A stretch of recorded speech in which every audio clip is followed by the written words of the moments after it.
Salah satu karunia Tuhan kepada manusia adalah adanya fenomena alam. Seperti yang kita lihat di sini. Ada salah satu fenomena alam di sekitar kita adalah bunyi petir. Nah, bagaimana bunyi petir bisa kita dengar? Melalui media apa bunyi dapat merambat? Ada yang tahu kenapa petir bisa terdengar oleh kita padahal petir ada di atas? Ayo, yang tahu jawab. Kalau belum tahu, mari kita simak video selanjutnya. Check it out. Nah, kita bisa lihat di gambar berikut. Di sini ada percobaan 1, percobaan 2, percobaan 3. Dari yang pertama, ini adalah menggunakan selang. Kok bisa? Yang kedua, ini sedang telepon-teleponan menggunakan benang dan apa ini? Tempat atau wadah minum plastik ya, atau bisa kaleng. Yang ketiga, ini ada ember dan corong. Sedang ngapain ini? Kita cari tahu. Next.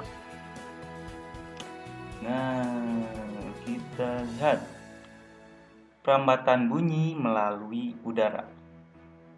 Bagaimana cara bunyi melalui udara? Mari kita simak. Nah, yang tadi kita bahas percobaan pertama yaitu melalui selang. Kok bisa Pak melalui selang, melalui udara? Ini kan selang bukan udara. Oke, kita bahas. Di selang ini ada lubang atau rongga yang kosong, sehingga ketika kita berbicara, katakan saja ini si Jono, ini si Joni, oke? Nah, ketika si Jono ini berbicara melalui ujung selang ini, maka akan terdengar di si Joni, ya. Melalui apa? Melalui udara yang ada di lubang selang ini. Oke, selanjutnya ada. Nah, apa ini? Radio. Siapa yang senang mendengar radio? Sudah jarang ya.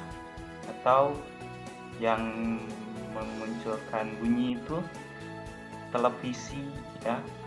Bisa. Ini melalui apa? Melalui udara, karena tanpa adanya perantara ya. Selanjutnya ada apa lagi? Coba tebak selain radio.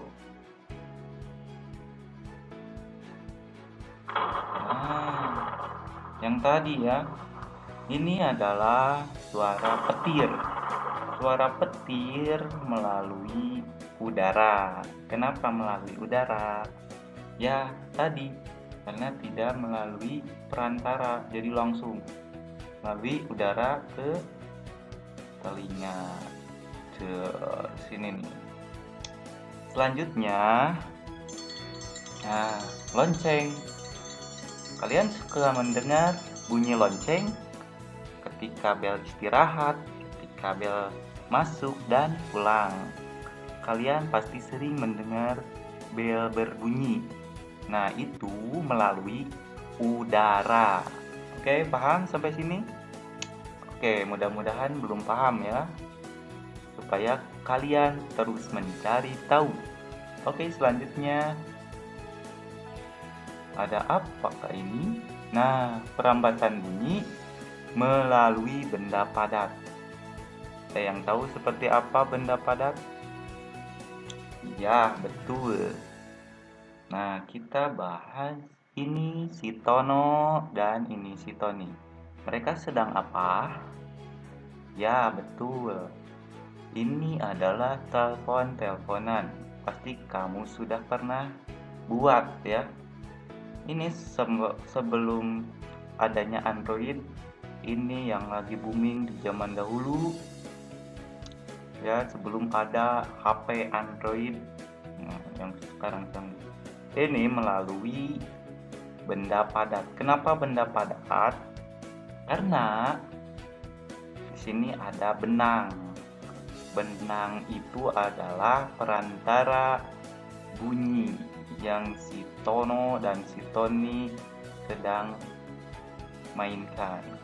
Nah, ketika si Tono ini berbicara melalui kaleng ya, atau gelas plastik, maka suara akan merambat melalui benang dan terdengar oleh si Tony. Oke?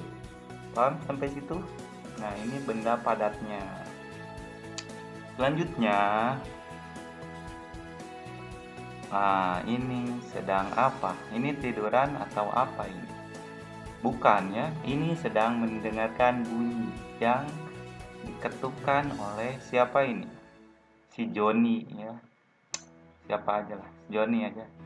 Oke, si Joni mengetukkan tangannya ke dasar meja. Nah, ini si Jono mendengarkan ketukannya. Nah, ini adalah contoh dari perambatan bunyi melalui benda padat. Padat itu ya dasarnya keras ya, jadi padat. Oke, paham? Di sini diketuk pasti terdengarnya di ujung sini. Oke, sampai sini paham? Perambatan bunyi melalui padat? Insya Allah paham. Selanjutnya, perambatan bunyi melalui benda cair. Apa itu perambatan bunyi melalui benda cair? Seperti apakah itu? Mari kita simak. Nah, ini ada anak laki-laki sedang bermain air dan corong. Memang lagi ngapain ya? Kita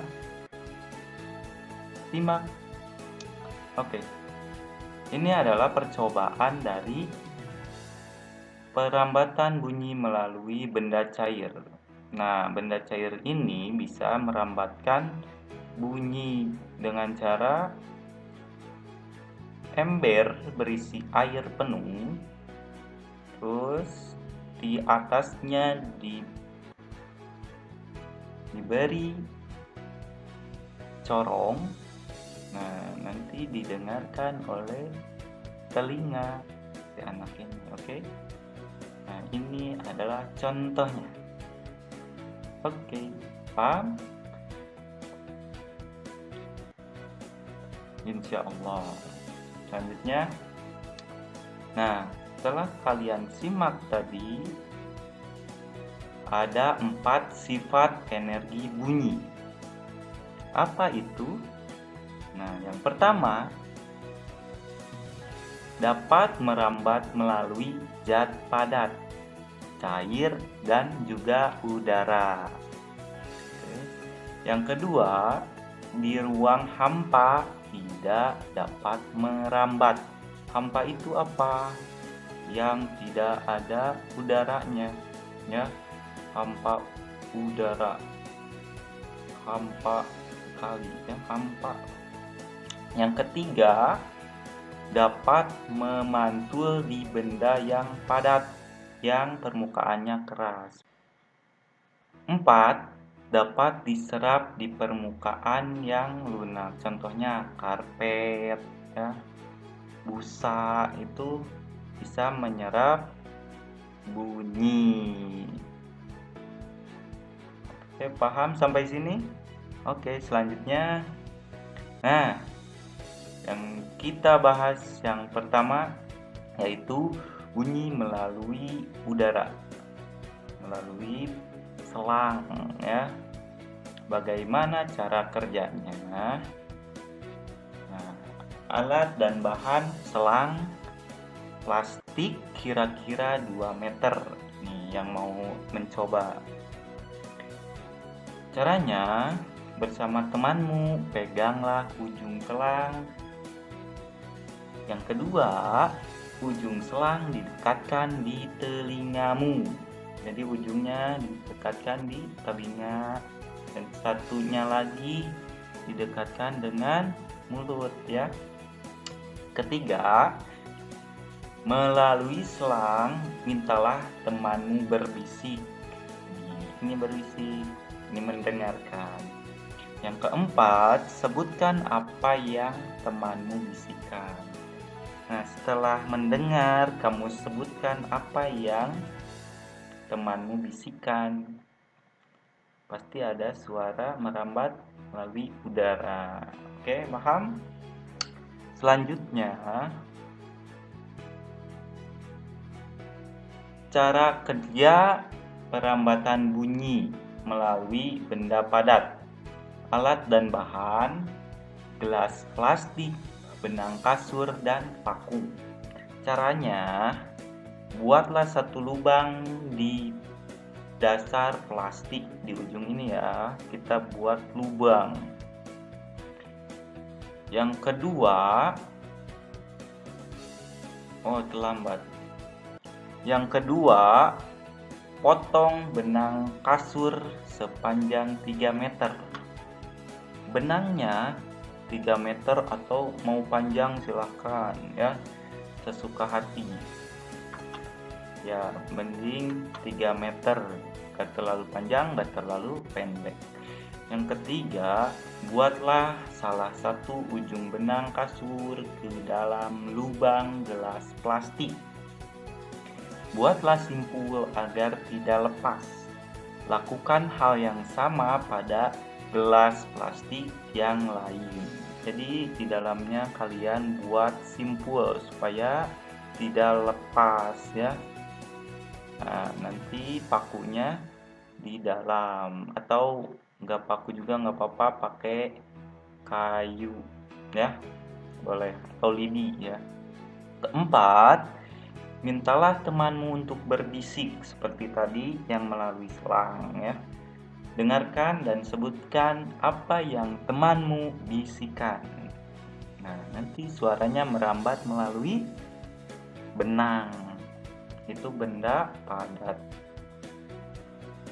Selanjutnya, nah ini nih yang tadi dibahas melalui benda cair. Bagaimana caranya dan alat bahannya? Alat bahannya ember berisi air, batu, dan corong. Ini batu, ini ember, ini air, dan corong. Oke. Caranya, 1. Masukkan air ke ember sampai penuh. Penuh ya. Nih, sampai penuh. Yang kedua, corong dimasukkan ke dalam ember hingga bagian bawah terendam. Nah, ujung corongnya sampai terendam. Ya, sampai terendam oleh air. Ketiga, corong jangan sampai menempel pada ember. Corong ini tidak boleh menempel sama ember. Ini. Jadi di tengah-tengah. Oke? Coba ketuk salah satu sisi ember dengan menggunakan batu secara perlahan. Tuk, tuk, tuk. Nah, ini ketuk pinggiran embernya. Kelima, pada saat yang sama, dekatkan telingamu pada bagian atas corong. Di sini kalian dengarkan. Apa yang kalian dengar? Apa yang kalian dengar? Dengar. Apa? Suara ketukan batu. Kalian tidak percaya? Boleh dicoba di rumah, oke?